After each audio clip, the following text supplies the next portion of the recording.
Hello guys, welcome to Nifty 50 Technical Analysis. Today is 11th November, Saturday.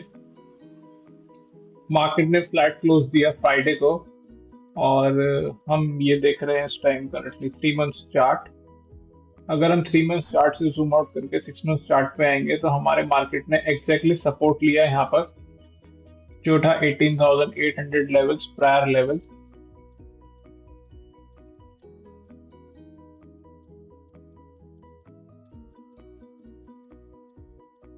बिल्कुल हमने वहीं से बाउंस बैक करा। उसके बाद हमारा एक फर्स्ट रेजिस्टेंस था ये वाला, क्योंकि जब सपोर्ट टूटता है तो वो रेजिस्टेंस में बन जाता है। ये रेजिस्टेंस हमने ब्रीच करी 19,200 लेवल्स की। यहीं पे मैंने आपको एक ट्रेड भी सजेस्ट करा था,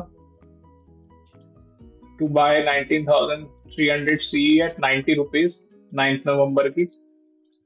stop loss at 60 and target 120 150। हमने दोनों टारगेट अचीव करे उस ट्रेड में। ये पोजीशन करंटली तो 180 लेवल्स तक, 200 लेवल्स तक भी गई, लेकिन हमारे दोनों टारगेट्स इसमें अचीव हुए।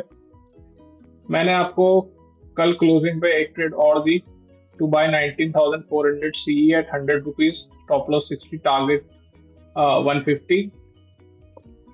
तो डाउ पॉजिटिव क्लोज हुआ है अराउंड 1% अराउंड। तो ये टारगेट मेरे को ऐसा लगता है आपको संवत पे ही जो मुहूर्त ट्रेडिंग है उस पे ही अचीव हो जाएगा। इसके पीछे जो लॉजिक था वो ये था, हमने काफी सारी गैप अप ओपनिंग दी यहाँ पर। उसके बाद मार्केट यहाँ पे कंसोलिडेशन जोन में था।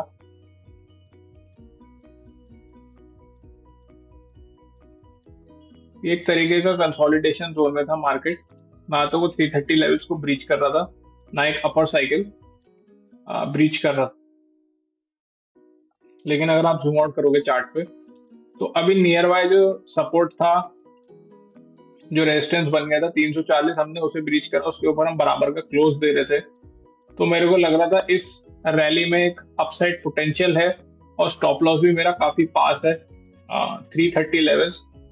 और पूरे दिन साइडवेज रहने के बाद मार्केट 19,400 लेवल्स का ऊपर का एक लॉजिकल क्लोज दे रहा था। तो मेरे को ये कॉल में एक बाय अपॉर्चुनिटी लगी, इसलिए मैंने 19,400 की सी आप लोगों को बाय करने को दी। In the money call option मैंने इसलिए बाय करने को दिया क्योंकि मार्केट में वॉलेटिलिटी बहुत है, टाइम डी के टाइम वैल्यू बहुत ज्यादा लग रहा है ऑप्शंस में। इसलिए जब बहुत ज्यादा वॉलेटाइल मार्केट होता है तो आपको हमेशा in the money call options और in the money put options पे ही काम करना चाहिए विद स्ट्रिक्ट स्टॉप लॉसेस। तो ये एक प्रॉपर लॉजिक था दोनों ट्रेड के पीछे।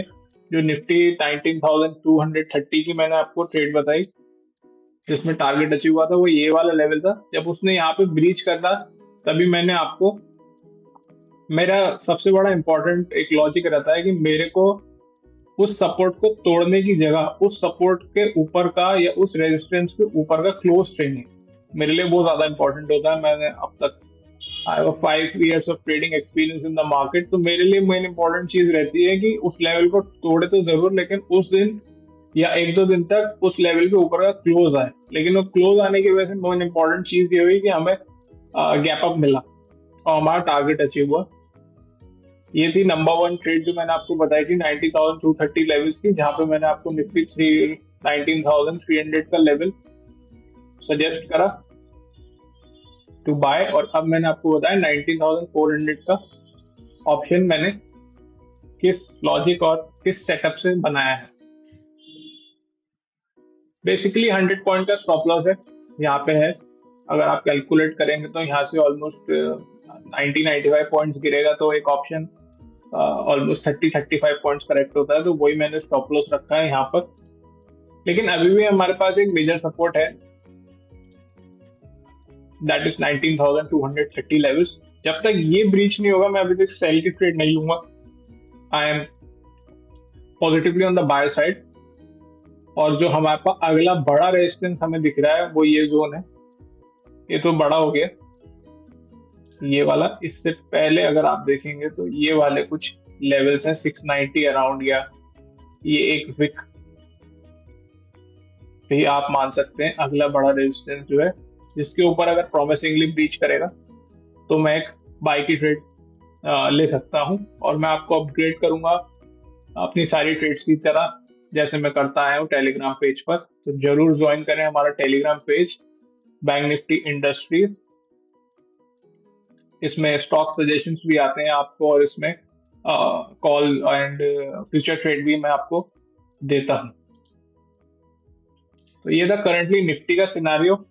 मैं निफ्टी और बैंक निफ्टी दोनों में ट्रेड करता हूँ, लेकिन मोस्टली आजकल मैं निफ्टी में ट्रेड कर रहा हूँ बिकॉज ऑफ द वॉलेटिलिटी भी, और इस टाइम मेरी जो ट्रेडिंग स्ट्रैटेजी है वो निफ्टी पे काफी पॉजिटिवली अचीव हो रही। तो गाइस मैं आपको अपडेट करूंगा, सब्सक्राइब कर लें मेरे चैनल को और ज्वाइन करें मेरा free Telegram page bank Nifty industries. Thank you.